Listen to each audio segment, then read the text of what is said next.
Асуултад явахгүй бол давхардаад болтохгүй шүү. Бэлтгэл дээр асал да би тэр түрүүний нөгөө байнга хорон дээр хэлсэн асуудлаа өнөөдрийн бодол юу гэж бодсон бэ? Ямар хүн шийдвэр гарч байгаа чиглэлээр асуумаар байна. Улаанбаатар хотын дотор Улаанбаатарын иргэн бол 0.107 газар эзэмших ёстой. Гэтэл Улаанбаатар иргэн тооронд одоо Жаргалан тосгонч гэдэг юм уу, Гачуурд, тэгээд Багнуур, Баг хангаа гэдэг ингээд том талбайтай газрууд чинь Улаанбаатар иргэн гэдгээрээ 0.007 гаатай. Гэтэл газар тариалан эрхлэх бас тодорхой хэмжээгээр мал аж ахуйн үйл ажиллагаа явуулж байгаа энэ хүмүүсүүд ерөөс 0.070 гаатай. Гэтэл бүхэл бүтэн том амын авчаад бэлчээрийн газарчгүй ийм болсон тохиолдлын Улаанбаатарын иргэн тойрны бэлчээрийн боломжтой газар тариалах боломжтой хүмүүст энэ газрын хэмжээг нэмэгдүүлэх чиглэлээр энэ хуулинд тусгаж боломж байна гэдэг түрүү асууж байсан энэ чиглэлээр бодсон юм байна уу гэж нэгдүгээр асуулт. За хоёрдугаарт энэ Улаанбаатар хотын энэ байшин хорооллын дунд ялангуяа сургууль цэцэрлэгийн талбай дээр байшин бариад бүү маргаан болох юм аа. Иргэд хөдөлмөрчд маш их орж иж байна. Хүүхдийн тоглоомын талбай дээр байшин барьчаад хүүхд тоглох талбай байхгүй, цэцэрлэг сургуулийн одоо гадуурны явах талбай байхгүй. Энийг одоо урд өмнө хуулиар зохицуулагдсан хэрэгжихгүй байгаа. Энийг одоо хүчтэй болох, энийг дураараа л одоо байшин бариад энэс ч болоод бөө хэрүүл хүн амны хэрэг хүртэл гарах гэдэг шүү дээ. Энэ дээр одоо ямархоо одоо байр суурьтай байгаа вэ?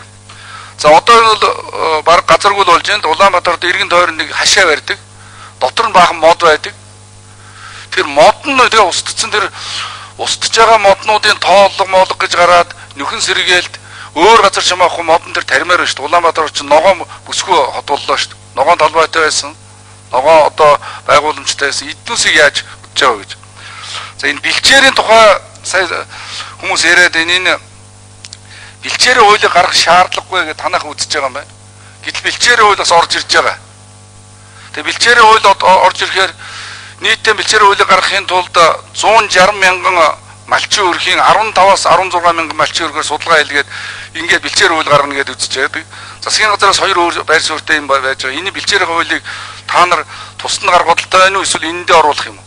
Энд нь оруулах юм бол бэлчээр гэсэн асуудал чинь нэг одоо газрын тухай хуулинд ороод их бүрхэгднэ. Одоо яг бэлчээрийн энэ нийтээр эзэмшнэ гэж байгаа одоо хичнээн хэмжээний бэлчээр эзэмшээд байгаа юм. Энэ хууль гарснаар бэлчээрийн талбай нэмэгдэхгүй багасгүй. Та нарын одоо энэ хуулиар гэсэн энэ нэг дараагийн асуудал байна.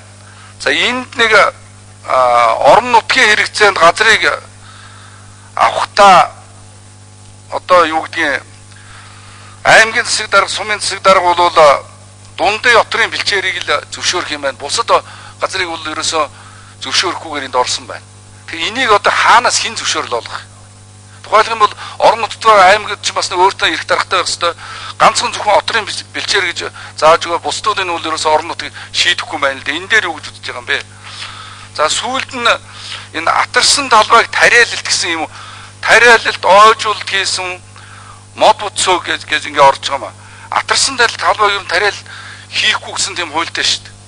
Тэгэд атарсан талбайг бол дахиж ашиглахгүй гэж ингэж энэ атарсан талбайг одоо энэ бол атарсан талбай юм аа уучлаарай. Энэ бол би тариалт хийсэн зүйлүүдийг дэмжинэ гэсэн энэ дээр ямар хөө дэмжлэг үзүүлэх гэж байгаа юм гэсэн нэг асуулт байж байна.